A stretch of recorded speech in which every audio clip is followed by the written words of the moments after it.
Tennessee Congressman Tim Burchett. Congressman, good to see you this morning. Great seeing you, ma'am. Thank you all for having me on.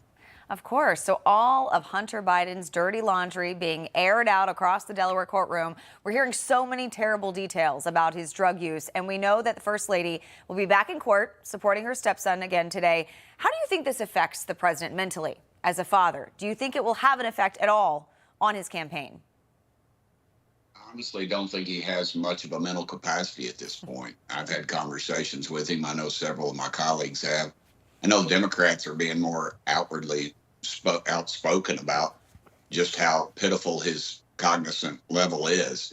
I'm sure he hates it for his kid, but he's like a lot of these entitled types that in elected office, they're always making excuses for their kids, and they're guilty as sin, and everybody knows it. He lied on a form. It's a felony, and what happens now is anybody's guess, but I suspect it'd be a slap on the wrist at best, and nothing at worst. Yeah, I mean, the prosecution's case right now looks pretty airtight. So Joe Biden, he's already started referring to Donald Trump as a convicted felon. We knew this was all going to be part of his campaign strategy, but we're expected to get a verdict in his son's federal trial before the presidential debate. Does he stick with that language that he's running against a convicted felon if his son also becomes one? Probably. I think he just ignores that with his son. I don't think they think his son's going to be convicted, honestly. But the irony of this thing, we talk about the deep state all the time in conservative circles, but you have 50 plus intelligence agents saying that this computer laptop was a Russian plant, and then now his own people are using it as his own defense. I mean, it tells you exactly who's compromised and what's going on in this country, and you're seeing it in both parties. And I think election time is a great time to root all this stuff out. And the only way we're going to get this stopped is putting Donald J. Trump back in the White House. Only way. Yeah, so I know House Republicans have forwarded criminal referrals to the Department of Justice to recommend that Hunter and James Biden face criminal charges for lying to Congress during the ongoing impeachment investigation. Does this gain any traction?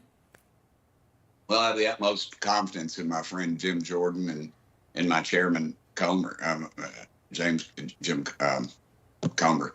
He is. Both these men are very dedicated to this. Mm-hmm. The problem is you've got some gutless Republicans who are sitting there looking at their election instead of looking at the future of the country, and that is pitiful.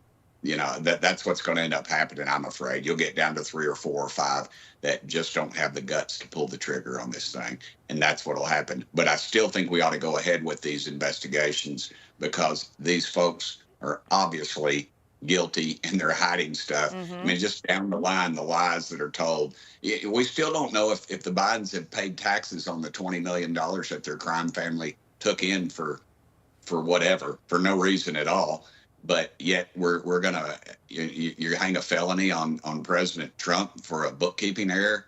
I mean, this is outrageous. This is the rules for thee and not for you. And we are in some serious trouble in this country, man. We have got to get back to the basics. And honestly, if 15% of the population votes, we're going to be right back where we started with. Biden will be the president again. But if folks get irritated and they vote top to bottom and start throwing some of these people out, this will change. But it won't until then, and that's what they're hoping for. They're hoping that this thing just gets into the doldrums of a regular election, and nothing is carried out.